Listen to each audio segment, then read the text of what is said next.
गांव में रतन नाम का एक बहुत ईमानदार व्यक्ति रहता था। रतन की पत्नी सुनीता गांव के दूसरे घरों में साफ सफाई, झाड़ू पोंछा, बर्तन मांजने का काम करती थी। रतन का 10 वर्ष का बेटा बंकू गांव के सरकारी स्कूल में पढ़ता था। एक शाम की बात है, रतन काम से थका हारा अपने घर पर आया ही था कि तभी उसकी पत्नी सुनीता रतन से बोली, मैं आपका ही इंतजार कर रही थी। क्या हुआ? सब कुछ ठीक तो है? आज तुम्हारा चेहरा क्यों उतरा हुआ है? बात ही कुछ ऐसी है, बंकू को आज प्रिंसिपल ने धमकी दी है कि अगर कल तक स्कूल की फीस जमा नहीं कराई गई तो स्कूल से बंकू को निकाल दिया जाएगा। नाम काट देंगे इसका। ऐसे कैसे काट देंगे? ये स्कूल प्रिंसिपल की कोई जागीर थोड़ी ना है। अरे सरकारी स्कूल है। इस बात को तो मैं भी जानती हूँ, लेकिन आप ही बताओ ना, आपने बंकू की फीस कितने महीने से जमा नहीं की? सुनीता की बात सुनकर रतन उदास होकर गहरी सोच में डूबते हुए बोला, बात तो तुम सही कह रही हो। बंकू की फीस हमने पिछले 6 महीने से जमा नहीं की। इसमें प्रिंसिपल का कोई दोष नहीं, सारा दोष मेरा है। मेरी एक बात समझ में ये नहीं आती, हमारे पास 5 बीघा उपजाऊ जमीन है, फिर भी आप दूसरों के खेतों में काम करते रहते हैं और उसके बदले आपको आखिर मिलता ही क्या है? अगर मैं दूसरों के घर में बर्तन ना मांजूं तो हमारे घर का खर्चा चलना भी मुश्किल हो जाएगा। मैं क्या करूं सुनीता, तुम अच्छी तरह से जानती हो कि हमारी 5 बीघा जमीन चतुर सिंह के यहाँ पर गिरवी पड़ी हुई है। पिताजी ने सेठ जी से जो 2 लाख रुपए का कर्जा लिया था वो उसे चुका नहीं पाए और स्वर्ग सिधार गए। और रही बात मेरी, तो तुम तो जानती हो कि मैं मुश्किल से कितना कमा पाता हूँ। मैं आपकी सारी बात समझती हूँ, लेकिन कुछ ना कुछ तो करना ही पड़ेगा ना। अगर ऐसे ही चलता रहा तो मुझे लगता है हमारे इससे भी बुरे दिन शुरू हो जाएंगे। तुम चिंता मत करो सुनीता, मैं कोई ना कोई इंतजाम करता हूँ। इतना कहकर रतन चारपाई पर लेटकर गहरी सोच में डूब गया। रतन रात भर यही सोचता रहा कि आखिर ऐसा कौन सा काम किया जाए जिससे उसकी गरीबी दूर हो जाए। अगले दिन रतन अपने चतुर सिंह की हवेली में पहुंच गया। रतन चतुर सिंह की हवेली में अपने ही खेतों में काम किया करता था, जो कि चतुर सिंह के कब्जे में थे। रतन को हवेली में देखकर चतुर सिंह बुरी तरह से चौंक गया। क्या बात है रतन, आज तुम खेत में काम पर नहीं गए? सुबह सुबह यहाँ क्यों चले आए भाई? आप तो जानते हैं सेठ जी कि मेरा परिवार गरीबी की किस कगार पर खड़ा है और कल तो हद हो गई।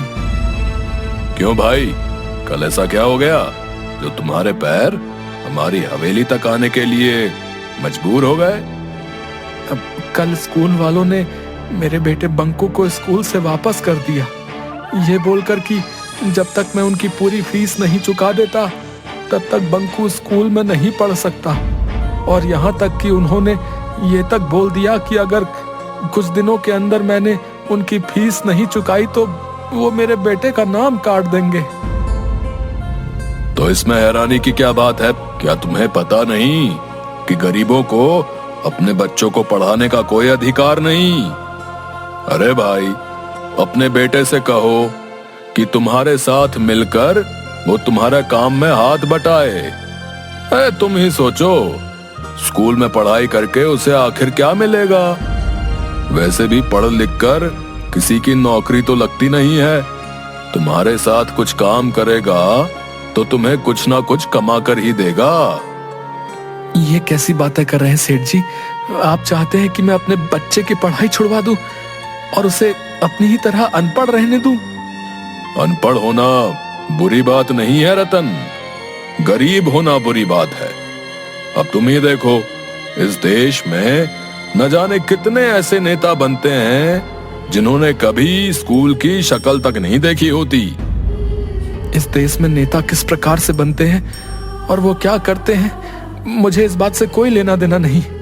मैं किसी भी कीमत पर अपने बेटे की शिक्षा नहीं छुड़वा सकता, क्योंकि शिक्षा ही हमारे आने वाले कल को सुधारता है। मुझे कोई शौक नहीं है ये बताने का कि तुम्हें क्या करना है। अब वो सब छोड़ो, ये बताओ कि तुम यहाँ पर क्यों आए हो? सेठ जी, मेरे खेत आपके यहाँ पर बरसों से गिरवी रखे हैं। मुझे अपने खेत होते हुए भी अपने ही खेतों में नौकरी करनी पड़ रही है, और उसके बदले आप मुझे देते क्या हैं? मेरे खेत में जितने भी नौकर काम करते हैं उससे अधिक ही तुम्हें देता हूँ। अब तुम क्या चाहते हो? मैं आपसे ज्यादा कुछ नहीं चाहता सेठ जी। मैं बस ये चाहता हूँ कि मेरी पगार थोड़ी सी बढ़ा दी जाए, और उस पगार में से थोड़े से पैसे मुझे अभी दे दिए जाए, ताकि मैं बंकू की स्कूल की फीस जमा करा सकूं। रतन की बात सुनकर चतुर सिंह जोर जोर से हंसते हुए बोला, लगता है तुम्हारा दिमाग खराब हो गया रतन, हैं? तुम शायद भूल गए हो कि तुम्हारे पिताजी ने मुझसे 2 लाख का कर्जा लिया था। 2 लाख का। जी, मुझे अच्छी तरह से याद है सेठ जी, और उस कर्ज को चुकाते चुकाते मुझे 20 बरस से अधिक हो गए हैं। मैं 15 साल का था जब से मैं अपने ही खेतों में दिन रात कोल्हू के बैल की तरह जुता रहता हूँ, लेकिन ना के बराबर आपसे पगार लेता हूँ।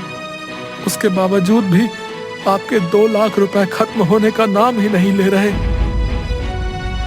तुम जितना काम करते हो उतना तुम ले जाते हो, और रहा सवाल तुम्हारे खेत का, तो तुम्हारे पिताजी ने 2 लाख रुपए मुझसे उधार लिए थे, जो ब्याज मिलाकर आज की तारीख में कम से कम 10 लाख रुपए होते हैं। 10 लाख रुपए मुझे दे दो और अपने खेत वापस ले लो।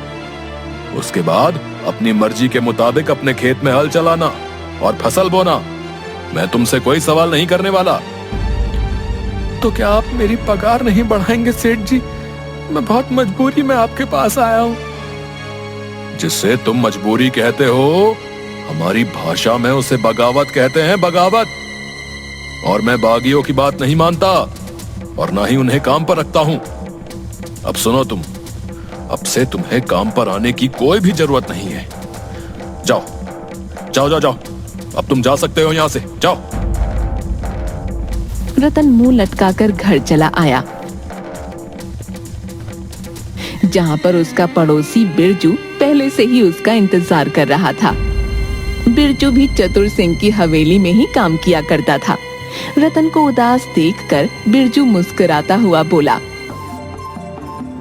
मैं जानता था कि चतुर सिंह तुम्हारी पगार नहीं बढ़ाएगा और तुम्हें काम से भी निकाल देगा। तुम्हारे चेहरे की मायूसी बता रही है कि तुम्हारे साथ कुछ ऐसा ही हुआ है। तुमने बिल्कुल सही कहा बिरजू। मैंने चतुर सिंह के यहाँ पर 20 साल लगातार कितनी मेहनत और ईमानदारी से काम किया। आज जब मैंने अपनी पगार में कुछ रुपए बढ़ाने की बात की, तो उसने मुझे काम से ही निकाल दिया। और तो और, जो मेरे पिताजी ने 2 लाख रुपए जो कर्ज लिए थे, वो अब 10 लाख रुपए में परिवर्तित हो गए। बताओ। अरे मैंने तुमसे पहले भी कहा था और अब भी कह रहा हूँ कि मैं जानता हूँ कि चतुर सिंह अपनी तिजोरी कहाँ रखता है। और तो और, मैं ये भी जानता हूँ कि उस तिजोरी की चाबी कहाँ है। लेकिन तुम मेरा साथ देने के लिए कभी तैयार ही नहीं होते यार। मेरा जवाब तुम्हारे लिए कल भी ना था और आज भी ना है। मैं चोर नहीं हूँ। अरे राजा हरिश्चंद्र बनकर तुम्हें आखिर मिलेगा क्या है? तुम खुद ही देखो, उस सेठ ने तुम्हारी पगार बढ़ाने से मना कर दिया, और तो और तुम्हें काम से भी निकाल दिया। उसके बाद भी तुम ऐसी बातें कर रहे हो है बे? हाँ, अगर उसने मुझे काम से बाहर निकाल दिया तो ये उसका स्वभाव है भाई। मैं उसके स्वभाव की वजह से चोर नहीं बन सकता। मुझे अपनी ईमानदारी पर पूरा भरोसा है। एक ना एक दिन मेरे दिन जरूर बदलेंगे भाई। रतन की बात सुनकर बिरजू क्रोधित होते हुए रतन की ओर देखकर बोला, हाँ जरूर बदलेंगे रतन, जरूर बदलेंगे, लेकिन सिर्फ सपनों में। हाँ। इतना कहकर बिरजू वहां से चला गया। बिरजू के जाते ही रतन की पत्नी सुनीता रतन से बोली, पहले तो मुझे बिरजू के ऊपर बहुत क्रोध आता था, लेकिन जिस तरह से आज उस सेठ ने तुम्हें काम से निकाल दिया, अब तो मुझे बिरजू की बात सही लग रही है। तुम्हें बिरजू का साथ देना चाहिए। ये तुम कैसी बातें कर रही हो सुनीता? तुम जानती हो, ये बिरजू मुझे चतुर सिंह के घर पर चोरी करने को बोल रहा है। क्या मैं तुम्हें चोर दिखता हूँ? चतुर सिंह एक नंबर का पापी है। पापियों के घर पर चोरी करने में क्या शर्माना। तुम्हारे हाथ में कुछ पैसे आ जाएंगे तो हमारे दिन वक्त अच्छे हो जाएंगे। ईश्वर पर भरोसा रखो सुनीता, और याद रखना मैं चोरी नहीं करूंगा। हाँ। रतन की बात सुनकर रतन की पत्नी सुनीता चुप हो गई। कुछ दिन के बाद रतन के बुरे दिन शुरू हो गए। रतन ने पूरे गांव में हर किसी से काम मांगा, मगर उसे काम नहीं मिला। कुछ ही दिनों के बाद उसके घर पर राशन पानी सब कुछ खत्म हो गया। रतन और उसके परिवार की भूखे मरने की नौबत आ गई। एक दिन रतन की पत्नी सुनीता रतन को 3 रुपये देती हुई बोली, ये लीजिए, मेरे पास सिर्फ यही 3 रुपए बचे हैं। 3 रुपए में भला क्या आ जाएगा सुनीता? आपके सेठ की वजह से मुझे भी मेरे मालिक ने काम से निकाल दिया। ये 3 रुपए ही बचे हैं मेरे पास। आपके पास तो आपकी ईमानदारी के अलावा कुछ है ही नहीं। जाइए और शाम के समय खाली हाथ मत आइएगा। रतन उदास होकर अपने घर से चल दिया और एक पेड़ के नीचे बैठकर अपनी गरीबी के बारे में सोचते हुए फूट फूट कर रोने लगा। तभी एक बुजुर्ग व्यक्ति हाथों में लाठी थामे रतन के पास आकर बोले, कौन हो तुम और क्यों रो रहे हो? मैं बहुत परेशान हूँ बाबा। अभी मेरा बातचीत करने का बिल्कुल भी मन नहीं है। अरे, बातचीत करने से मन हल्का हो जाता है बेटा। मुझे अपनी समस्या बताओ, हो सकता है कि मैं तुम्हारी कुछ मदद कर सकूं। रतन रोते हुए अपने घर के सारे हालात उस बुजुर्ग व्यक्ति को बताने लगा। तुम्हारी समस्या का एक हल है मेरे पास। मैं एक ऐसे बाजार के बारे में जानता हूं जो चोर बाजार के नाम से प्रसिद्ध है, जहां पर एक से एक महंगी वस्तु बहुत सस्ते दामों में मिलती है। तुम्हारे 3 रुपए से तुम बहुत कुछ ला सकते हो। लेकिन बाबा, मैं चोरी के सख्त खिलाफ हूँ और आप मुझे चोर बाजार जाने की बोल रहे हैं। बेटा, उसका नाम चोर बाजार है, लेकिन वहां पर चोरी की वस्तुएं नहीं मिलती। ये तो बस एक मुहावरा होता है। उस बुजुर्ग व्यक्ति ने रतन को एक जंगल का पता दिया। लेकिन बाबा, वहां तो घना जंगल है। कुछ खास चोर बाजार अक्सर घने जंगलों में ही लगते हैं बेटा। रतन धीमे धीमे कदमों से उस जंगल की ओर चल दिया। कुछ दूर जाकर उसे एक जंगल में बाजार लगा नजर आया, जहां पर एक से एक आधुनिक वस्तु लेकर पुरानी वस्तुएं तक बिक रही थीं। उस चोर बाजार में खाने पीने की वस्तुओं से लेकर हवाई जहाज तक मौजूद था। ये देखकर रतन की आश्चर्य से आंखें फटी की फटी रह गईं। तभी रतन की नजर दाल चावल की दुकान पर पड़ी।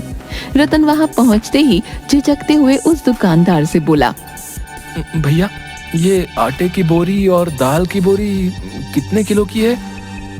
भैया, ये आटे की बोरी जो है 25 किलो की, और ये दाल की बोरी भी 25 किलो की है।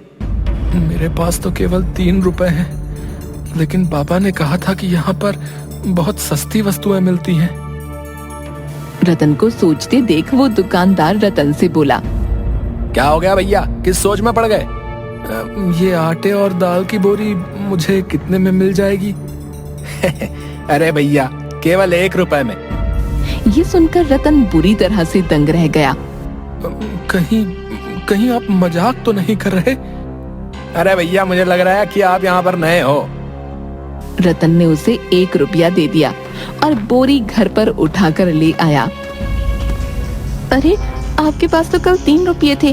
क्या आप किसी से पैसे उधार लेकर आए हो क्या? पागल हो गई हो क्या? मुझ जैसे गरीबों को कौन भला पैसे उधार देगा?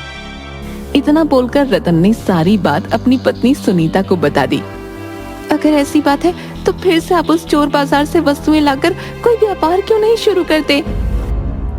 लेकिन अब मेरे पास केवल 1 रुपया ही बचा है। कोई बात नहीं, आपने कहा कि उस बाजार में 1 रुपये में कोई भी महंगी वस्तु मिल जाती है। आप 1 रुपये की कोई भी महंगी वस्तु ले लीजिए और उसे बेच दीजिए। फिर अगले दिन आपको जो मुनाफा हो उससे और अधिक सामान ले आइए। रतन को अपनी पत्नी की बात पसंद आई। अगले दिन रतन चोर बाजार में पहुंच गया। वो सीधा एक कंप्यूटर की दुकान पर पहुंचा और एक महंगा कंप्यूटर 1 रुपये में खरीद कर लिए आया और गांव में बेच दिया। रतन को उस कंप्यूटर से पूरे 20,000 रुपए का मुनाफा हुआ। उसके बाद ऐसा रोज होने लगा। रतन कुछ ही दिनों में देखते ही देखते रतन के दिन बदल गए। अब बंकू सरकारी स्कूल में नहीं बल्कि एक महंगे प्राइवेट स्कूल में पढ़ने लगा और रतन के टूटे फूटे घर की जगह एक बहुत बड़ा आलीशान मकान बन गया। कुछ महीनों बाद रतन सीधा सेठ के पास पहुंचा। सेठ जी, ये लीजिए 10 लाख रुपए। वो सब तो सही है रतन, लेकिन मेरी समझ में नहीं आता कि आखिर तुम इतने पैसे ले कहां से आए। सेठ जी, आपको अपने कर्ज से मतलब है। इससे आपको कोई मतलब नहीं कि मैं ये पैसे कहां से लेकर आया। बाकी पूरा गांव जानता है कि मैं एक ईमानदार हूं, कोई भी गलत कार्य नहीं कर सकता। रतन का टका सा जवाब सुनकर सेठ अपने दांत पीस कर रह गया। वो चाहकर भी अब कुछ नहीं बोल सकता था क्योंकि रतन अब उसकी बराबरी तक पहुंच गया था। रतन ने अपने पिता की जमीन छुड़ा ली। इसका पीछा करना पड़ेगा। सुना है ये अक्सर जंगलों में जाता रहता है।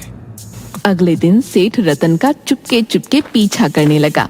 सेठ ने देखा कि रतन एक जंगल में जाकर रुक गया और जंगल के पेड़ों में से अकेले अकेले बातें करने लगा। ये देखकर सेठ बुरी तरह से डरते हुए अपने आप से बोला, लगता है कि इसे पता लग गया है कि मैं इसका पीछा कर रहा हूँ।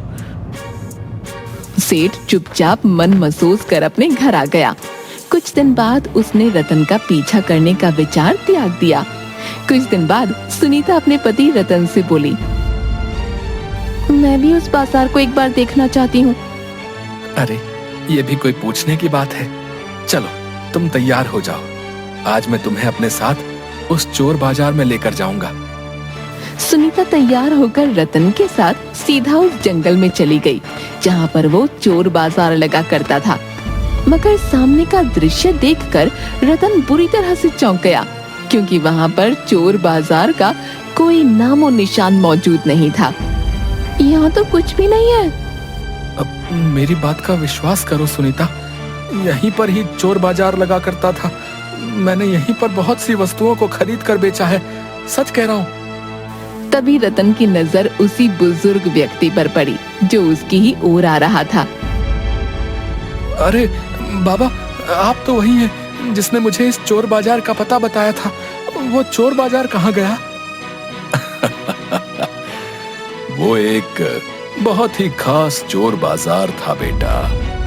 अब तुम धनवान हो चुके हो। अब तुम्हें उस चोर बाजार की कोई आवश्यकता नहीं। अब वो चोर बाजार यहाँ से हटकर कहीं और लग चुका है, क्योंकि वो चोर बाजार कभी भी एक जगह नहीं टिकता। इतना कहकर वो बुजुर्ग वहाँ से चला गया। सुनीता अपने पति की ओर देखकर बोली, लगता है आप अभी भी नहीं समझे। वो चोर बाजार असल में एक मायावी चोर बाजार था। ईश्वर ने आपकी ईमानदारी से प्रसन्न होकर शायद आपके ऊपर ये उपकार किया है। अब मुझे आपकी ईमानदारी पर गर्व हो रहा है।